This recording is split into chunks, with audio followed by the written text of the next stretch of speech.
Hi guys, welcome back to another video, and we have higher budget for our intro. Today we're gonna learn about reading BJT characteristics graph. But before that, let's check our bag of formulas. We are gonna use those in the future.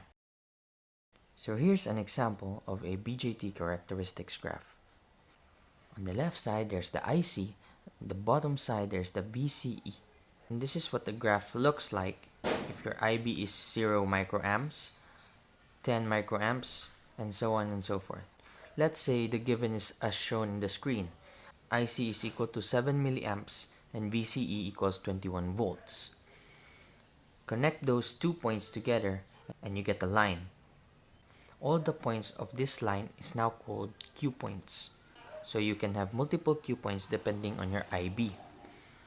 So this is the Q point if your IB is 10 microamps, 20 microamps, or 35 microamps. That's it for this video. Subscribe for part 3 and we're gonna solve more problems.